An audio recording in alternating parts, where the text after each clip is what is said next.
মৰ্মান্তিক নিশংসতাৰ বলি দুই বৃদ্ধ নিশংসতাৰ বাবে চৰমপন্থ বৃদ্ধ দম্পতীৰ চিপাজাৰ দেওবৰদৈ গড়কৰিত সংঘটিত হৈছে মৰ্মান্তিক ঘটনা।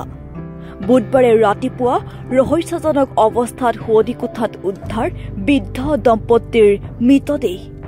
বৃদ্ধ দম্পতী হৈছে ভদ্ৰ বৰুৱা আৰু জয়মতী বৰুৱা। ঘটনাস্থলীত উপস্থিত আৰক্ষীৰ দল। কৰ্মসূত্ৰে থাকে তিনি পুত্ৰ বাহিৰত। দুই নাতিনীৰ সৈতে আছিল বৃদ্ধ দম্পতী। ওচৰ চুবুৰীয়া সন্দেহ নিশংসতা অনুভৱ কৰিয়ে চৰম পন্থা ললে দুই পতি পত্নীয়ে। ভদ্ৰ বৰুৱাৰ বয়স হৈছে ৭৫ বছৰ আৰু জয়মতী বৰুৱাৰ বয়স হৈছে প্ৰায় ৭০ বছৰ। ঘটনাক লৈ এতিয়া অঞ্চলজুৰি শোকৰ ছাঁ।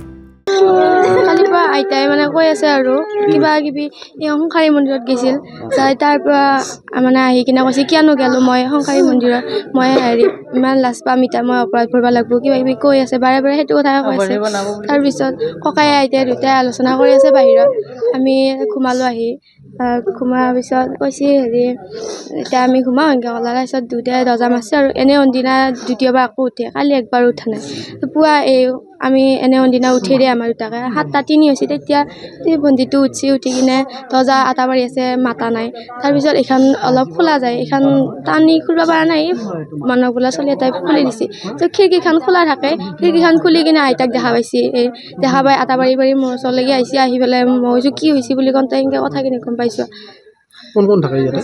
ভণ্টিয়ে ময়ে থাকোঁ। তোমালোক কি হয়? আমি আমাৰ আইতা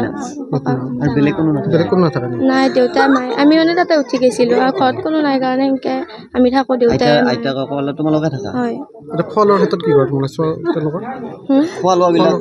আমি বনাওঁ, খাই আইতাই ককাই। কালি আৰু কৈছে আৰু আইতাই বনাইছে কালি ভাতটো, বনাই উঠি গৈছে একেলগে খাওঁ বুলি কৈছে। আমি কৈছোঁ ৯টা বজাত খাম আমি। তাৰপিছত আইতাই কৈছে কথা আছেতো, সোনকালতে ভাতকেইটা খাবা এনেকৈ কৈছে।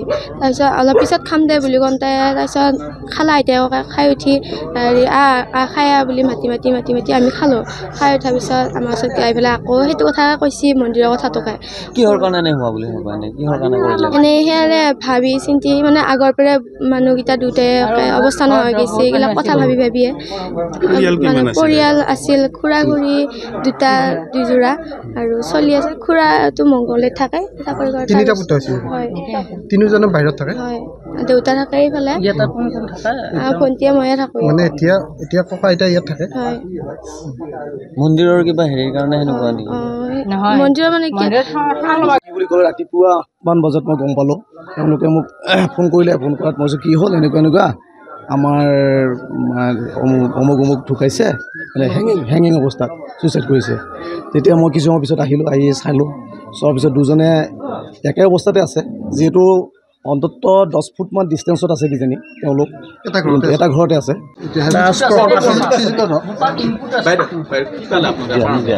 আজি ৰাতিপুৱা আমি 9মান বজাত এটা খবৰ পালোঁ যে আমাৰ এই মঙলদৈ থানাৰ অন্তৰ্গত গড়গৰি গাঁৱৰ ভদ্ৰকান্ত বৰুৱা তথা তেখেতৰ সহধৰ্মিনী জয়মতী বৰুৱা দুয়োগৰাকীয়ে আত্মহত্যা কৰাৰ এটা আমি খবৰ পালোঁ।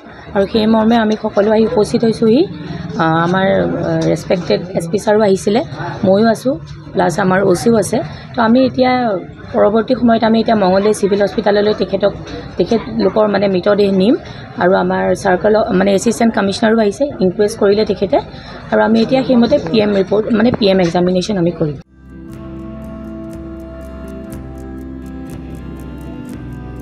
মঙলদৈৰ পৰা প্ৰবীণ বৰুৱাৰ ৰিপৰ্ট, DB নিউজ।